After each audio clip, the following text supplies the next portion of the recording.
Hi everyone, welcome to this week's Jet Fuel video. I'm your host Max Marcilla, and today I'm going to start off on a new segment that I'll be bringing to you throughout the preseason.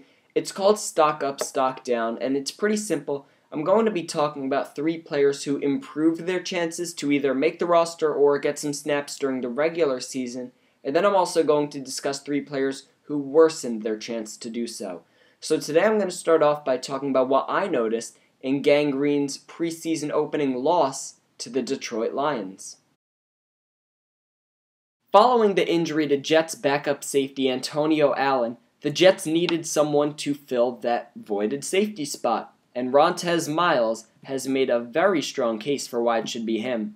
In the Jets preseason opener, he had a 1.6 rating according to Pro Football Focus. That was the highest of any Jets defender. The 1.6 rating went along with 6 tackles and 2 stops. It was a very strong preseason debut for Miles. Now, his strengths are that while he doesn't excel in one category, he is always by the ball carrier. Oftentimes against the Lions after the tackle was made, it was number 45 who was right by all the action.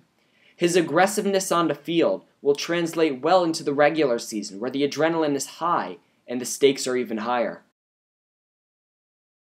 Marcus Williams' situation was very similar to that of Miles. An injury to a Jets secondary member, for him it was D. Milliner, provided Williams with the opportunity he needed in Week 1. The door was open, and he ran right through it. In the 7 passes targeted by quarterbacks that went Williams' way, only 4 were completed, and only 3 of them were completed for a positive gain. He also had an interception at the end of the first half on a very nice read in the corner of the end zone. And quarterback rating when they threw Williams' way? 28.0. That was the best of all of the Jets' cornerbacks. New York is looking for some depth at the back end of the cornerback position, and Marcus Williams has to step up after his Week 1 performance. Now switching gears to the offensive side of the ball, it was a rough day for Jets wide receivers, and Walt Powell was the only one who caught 2 balls. However, most of his contributions came on special teams, where he had a terrific 43-yard kick return that set up the Jets' first-team offense near midfield. If Walter Powell wants to make the roster, he's going to have to do a lot on special teams. It's a loaded wide receiver competition that feature wide receivers such as Shaq Evans, Quincy Enunwa, and training camp standout Chris Owusu. For Powell to make the roster, he's going to need to continue to make big plays in special teams, and the 43-yard return was a huge gain for him. Now to transition to those players whose poor Week 1 performances brought their stocks down, I'm going to talk about Daryl Richardson. Year after year in the NFL, the stat turnover differential is becoming more and more important. It seems like year after year, the good teams don't turn the ball over and they get takeaways. The bad teams turn the ball over. And Daryl Richardson's fumble is unacceptable, especially considering that the Jets have 5 running backs competing for a roster spot when they will only keep at most 4.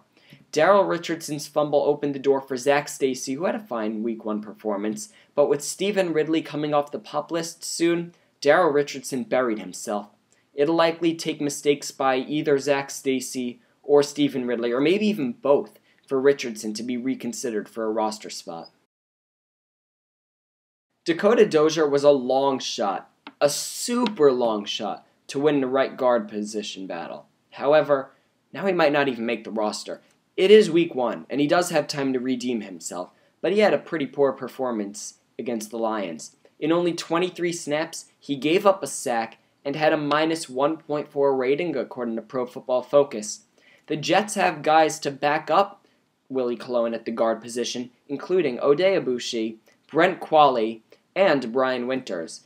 Dozier will have to make up for his performance in a big way over the next 3 weeks. Otherwise, he could be a practice squad player, or even worse, be cut from the team.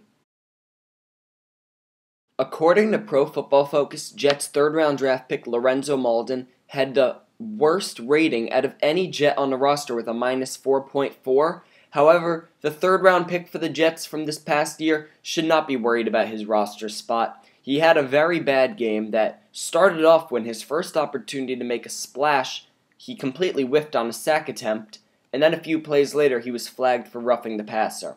His roster spot is not in jeopardy. However, if his Week 1 performance shows anything, it's that his nerves got the best of him.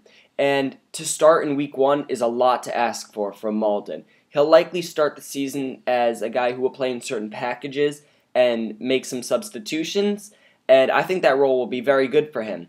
But after his very poor preseason debut, his roster spot is not in jeopardy, but something to look out for next week against the Falcons. To kind of wrap up the video, I'll take you through which players performed well, starting with Rontez Miles, Marcus Williams, and Walter Powell. And on the flip side, the players whose stocks went down include running back Darrell Richardson, offensive lineman Dakota Dozier, and rookie Lorenzo Malden. From everyone here at Jet Fuel Productions, we'd like to thank you for viewing. I'm Marcilla, signing off.